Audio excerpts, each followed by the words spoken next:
శ్రీమాత్రే నమః. శ్రీ గురుభ్యో నమః.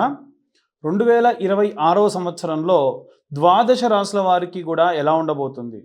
వాస్తవంగా భౌగోళికంగా కూడా 2026వ సంవత్సరం 2025 మాదిరిగానే ఉంటుందా అంటే నిజమనే చెప్పాలి.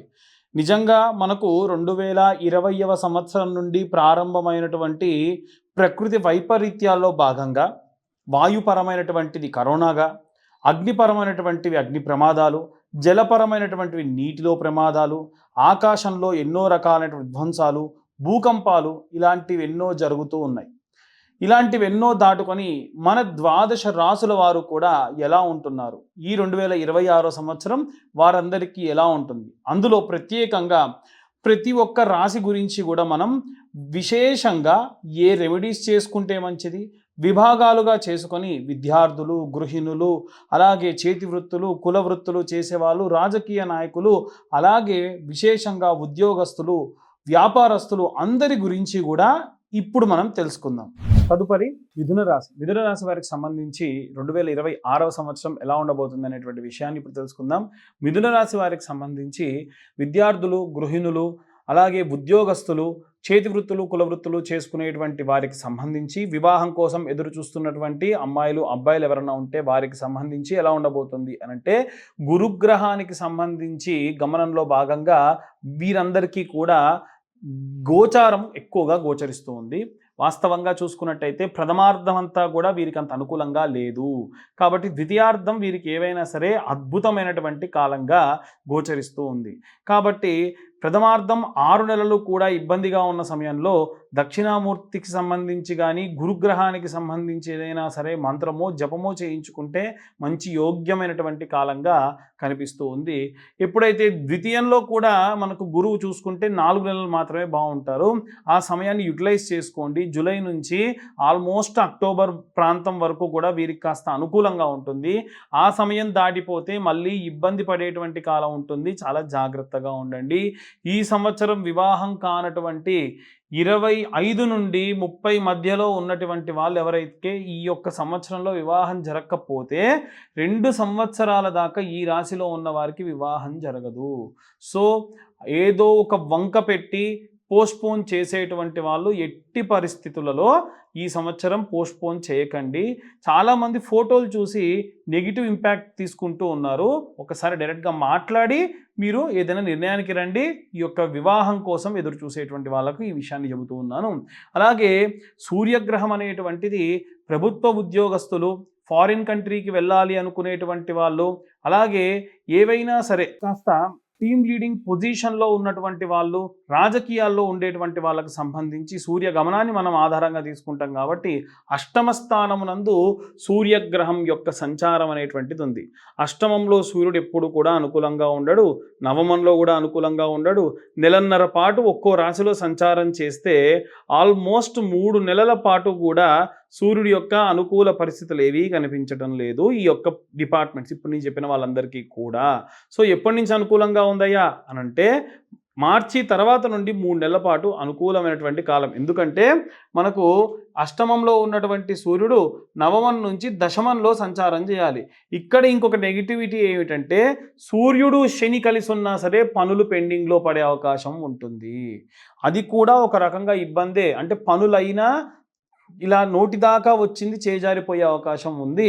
కాబట్టి అరుణపారాయణం లాంటివి చేయించుకోవడం వలన విశేష సత్ఫలితాలు పొందవచ్చు. అలాగే బుధుడు వ్యాపారానికి అధిపతి. ఈ యొక్క బుధుడు అష్టమ స్థానంలో సంచారం చాలా లాభదాయకంగా ఉంటుంది. కాబట్టి ప్రథమార్థంలో మొదటి 3-4 నెలలు, తర్వాతకి మధ్యలో నెలన్నర పాటు ఆగి మళ్ళీ కంటిన్యూగా ఒక 5 నెలల పాటు వీరికి అనుకూలమైనటువంటి కాలమే గోచరిస్తూ ఉంది. నూతనంగా వ్యాపారం చేయాలనుకున్న వాళ్ళు, ఏవైనా సరే వ్యాపారాన్ని ఎక్స్పాండ్ చేయాలనుకున్నటువంటి వాళ్ళు, అలాగే ఏదైనా సరే కాస్త నాలెడ్జ్ గెయిన్ చేయాలి, ఇంకా చదువుకోవాలి అని వెళ్ళేటువంటి వాళ్ళందరికీ కూడా ఈ యొక్క రాశి వారికి అనుకూలమైనటువంటి కాలం. కేవలం మధ్యలో ఒక 2-3 నెలలు మాత్రమే అనుకూలంగా లేదు, ప్రథమార్థానికి ద్వితీయార్థానికి. అలాగే శుక్రుడు రాహు గ్రహం ఇద్దరు కూడా ఏంటంటే సినిమా రంగంలో ఉన్న వాళ్ళకి, అలాగే మత్తు సంబంధిత, అలాగే డ్రగ్స్కి సంబంధించి, డ్రగ్స్ అంటే వేరే కాదండి, ఫార్మా రిలేటెడ్ ఇష్యూస్ ఉంటాయి కదా, ఫార్మా ఇండస్ట్రీస్ వాళ్ళు ఉంటారు కదా, వాళ్ళకు సంబంధించి అన్నమాట. సో రాహువు శుక్రుడు ఇద్దరు కూడా ఏంటంటే 8, 9వ స్థానంలో సంచారం చేయడం వలన శుక్రుడు 8వ స్థానంలో లాభిస్తాడు, కానీ ఆయన ఉండేది కేవలం 2 నెలలు మాత్రమే. తర్వాత మళ్ళీ 2 నెలలు బాగోదు, తర్వాత 11వ స్థానంలో సంచారం చేస్తాడు. తర్వాతి కాలంలో కూడా వీరికి విశేషమైనటువంటి సత్ఫలితాలు పొందుతారు. సో ఆల్మోస్ట్ సినిమా ఇండస్ట్రీలో ఉన్న వాళ్ళకి, ఫార్మాలో ఉన్న వాళ్ళకి డబ్బు వస్తుంది, కానీ ఎవరినన్నా నమ్మి మోసపోతారు. ఎందుకు అని అంటే 9వ స్థానంలో ఉన్నటువంటి రాహు ఎటువంటి చలనం లేకుండా ఉన్నాడు ఈ సంవత్సరం అంతా. కాబట్టి ఖచ్చితంగా ఈ యొక్క రాహుగ్రహం యొక్క ప్రభావం వలన విశేషమైనటువంటి నష్టం వీరికి ఏర్పడే అవకాశం కనిపిస్తూ ఉంది.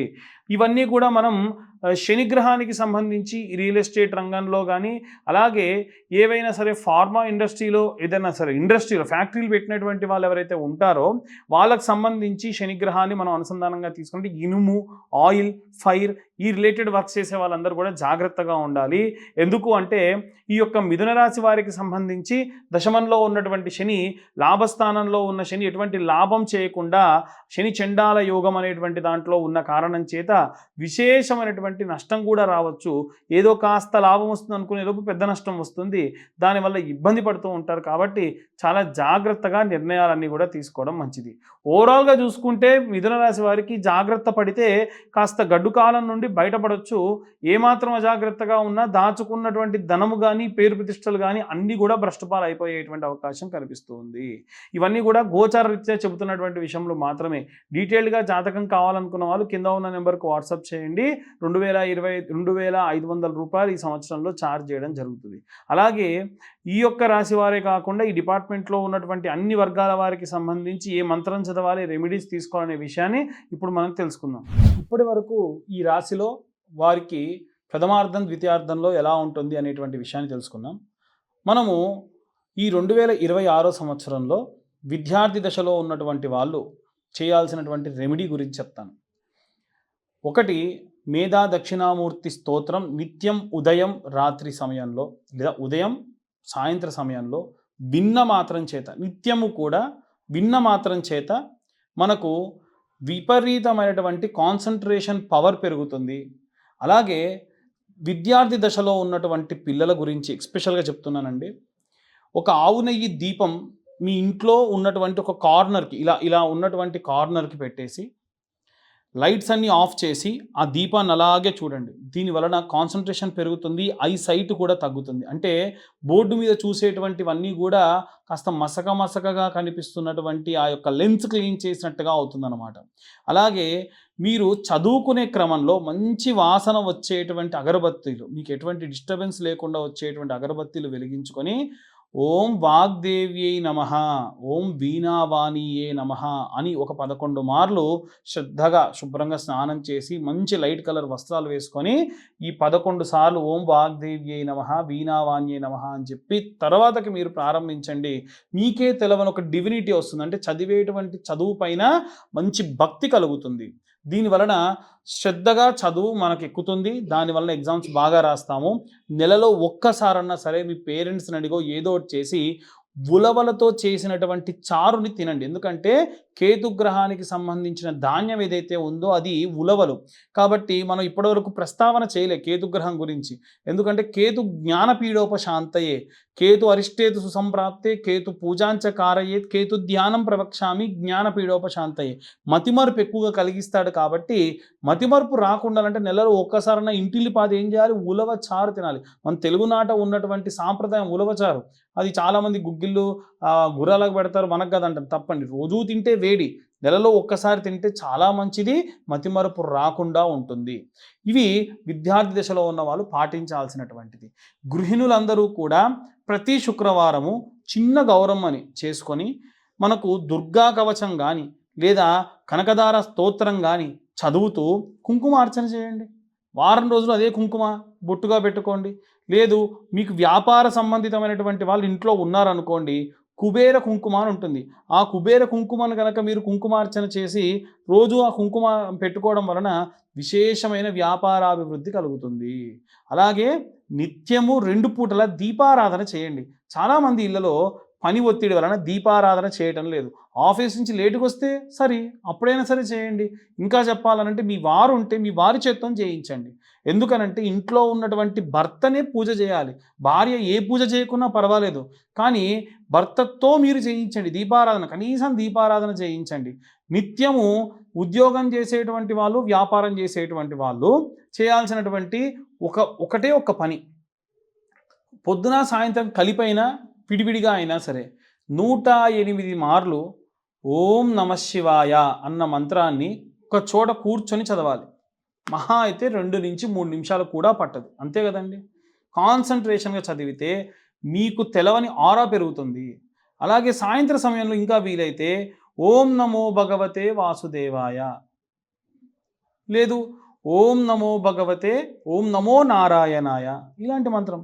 విశేషంగా ఆరా పెరగాలి అనంటే ఏదో ఒక చాంటింగ్ చేయాలి. మనం ఎప్పుడు మన లోపల మాట్లాడుకోవాలి. ఆ సమయంలో వేరేవి ఏవి ఆలోచించకూడదు. ఇలాంటివి చేయడం వలన కాన్సంట్రేషన్ పెరుగుతుంది.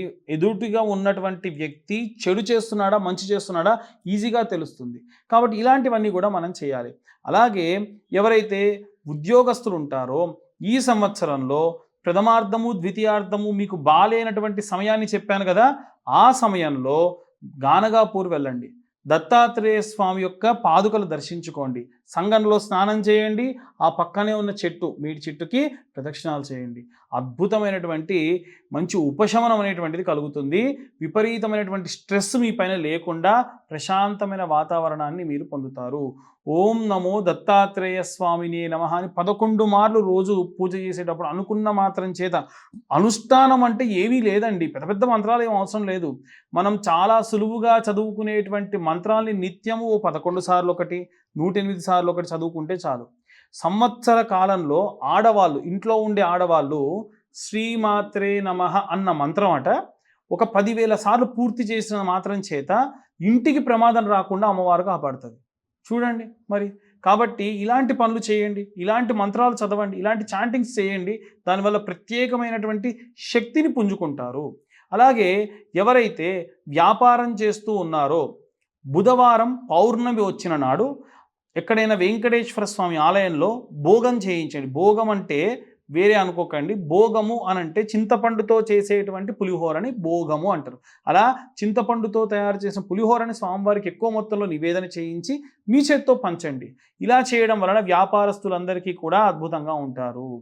వ్యాపారానికి అధిపతి బుధుడు నపుంసకత్వానికి కారకుడు. కాబట్టి ఎవరైనా హెజ్రాలు ఉంటే ఆ హెజ్రాకి పౌర్ణమి రోజు బుధవారం వచ్చినప్పుడు ఆకుపచ్చ వర్ణంలో ఉన్నటువంటి తులసిమాల, ఒక ఆకుపచ్చ వర్ణంలో ఉన్న చీర, అలాగే ఆకుపచ్చ వర్ణంలో ఉన్నటువంటి గాజులు పెట్టి ఎంతో కొంత దక్షిణించి కాళ్ళకు దండం పెట్టండి. ఇంకా వీలైతే హారతి కూడా ఇవ్వండి. అదేంటండి అనంటే, అవును, ఖచ్చితంగా ఈ యొక్క నపుంసకత్వులు ఎవరైతే ఉంటారో, హెజ్జాలు ఉంటారో, వారికి ఇలా చేయడం వలన విశేషంగా వాళ్ళ యొక్క జాతకంలో ఉన్నటువంటి బుధగ్రహ సంభావిత దోషములు పోతే వాళ్ళకేమీ కాదు. ఎందుకంటే వాళ్ళకు ఉన్నటువంటి శాపమే ఉన్నటువంటి దోషం. అంతకు మించిన దోషం ఇంకేది ఉండదు. ఇలా చేయడం వలన వ్యాపారం బాగా వృద్ధి చెందుతుంది. సాంసారిక జీవితంలో వీర్యకణాల ఉత్పత్తి తక్కువగా ఉన్నటువంటి నపుంసకత్వంలోకి వెళ్తున్నటువంటి మగవాళ్ళకు కూడా ఈ రెమెడీ చాలా బాగా ఉపయోగపడుతుంది. అలాగే ఎవరైతే శని సంబంధిత ఇబ్బందులతో ఉన్న ధనుసు రాశి వాళ్ళు కానీ, ఈ యొక్క సింహరాశి వాళ్ళు కానీ, అలాగే నేనేం చేస్తున్నానంటే సంవత్సరంలో ఎన్నిసార్లు శని త్రయోదశి వస్తే అన్నిసార్లు మీ పేరు మీద తైలాభిషేకము, తిలాహోమము చేయిస్తా. ఆసక్తి గలవారు ఎవరైనా సరే ఒక్కసారి డబ్బులు కడితే చాలు. సంవత్సరంలో ఎన్నిసార్లు వస్తే అన్నిసార్లు స్వయంగా నేనే దగ్గరుండి చేయిస్తా. మీరు కూడా వచ్చి ఆ యొక్క హోమంలో, పూజలో పార్టిసిపేట్ కూడా చేయొచ్చు. అలాగే వివాహం కానటువంటి అమ్మాయిలు, అబ్బాయిల కోసం ప్రతి నెల ఆఖరి వారంలో విశేషంగా కన్యావర పాశుపత హోమాలు చేస్తున్నామండి. ఎందుకంటే చాలామంది పిల్లలు రకరకాల కారణాల చేత వివాహం చేసుకోవట్లేదు. ఇంకో రకంగా వివాహాలు ఆలస్యం అవుతూ ఉన్నాయి. ఏజ్ ఎక్కువైపోతుంది. అలాంటి వారి కోసం శివుడికి చక్కెరతో అభిషేకం చేసి తర్వాత హోమం చేయడం జరుగుతుంది. ఇవి ప్రతి నెల కూడా ఎవరికి వారికి సపరేట్గా హోమము, అభిషేకము, పూజాది క్రతువులు చేస్తూ ఉన్నాం. ఆసక్తి గలవారు దాని గురించి కూడా కింద ఉన్న నెంబర్‌కు కాంటాక్ట్ చేయొచ్చు. అయితే ఎవరైనా సరే సర్ప సంబంధిత దోషములున్నా, ఆశ్లేష నక్షత్ర సంబంధిత దోషములున్నా, పితృదోషములు నవమ స్థానంలో పితృదోషములుంటే కూడా వీటన్నిటికీ కూడా గోకర్ణ క్షేత్రంలో విశేషంగా మోక్షనారాయణ బలి, ఆశ్లేష బలి పూజలు, అలాగే సర్ప సంబంధిత దోషం ఉన్నటువంటి పూజలన్నీ కూడా నిర్వహించడం జరుగుతుంది. వాటి గురించి కూడా ఎవరికన్నా ఇంట్రెస్ట్ ఉంటే కింద ఉన్న నెంబర్‌కు కాంటాక్ట్ చేయొచ్చు. జాతకానికి సంబంధించి చాలామంది ఫోన్లు చేసి మా పేరు చెప్తాను జాతకం చెప్పండి అంటున్నారు. పేరుతో నేనే కాదండి ఎవరి జాతకం చెప్తానని నమ్మకండి. ఎందుకంటే ఒక పేరు వెంకటేశ్వరరావు అన్న పేరున్న వాళ్ళందరూ ఒకేలా లేరుగా. కాబట్టి అనవసరంగా డబ్బు వృధా చేసుకోకండి. మీ యొక్క పుట్టిన పేరు, సమయం, date of birth, time of birth, place of birth ఇవి ఉంటేనే జాతకాన్ని చెప్పించుకోండి. దానికి రూ. 2,511 అవుతుంది. 60-70 పేజీల్లో జాతకం డీటెయిల్‌గా ఇవ్వడం జరుగుతుంది. చాలామంది మా వీడియోస్ చూస్తున్నారు కానీ లైక్ చేయట్లేదు, సబ్స్క్రైబ్ చేయట్లేదు. మేము చెప్పినటువంటి విషయాలు ఏమైనా కాస్త ఇన్ఫర్మేటివ్‌గా ఉంటే దయచేసి ఇంకొంతమందికి షేర్ చేయండి. వీలైతే లైక్ అండ్ సబ్స్క్రైబ్ చేయండి. సర్వే జనా సుఖినో భవంతు. స్వస్తి.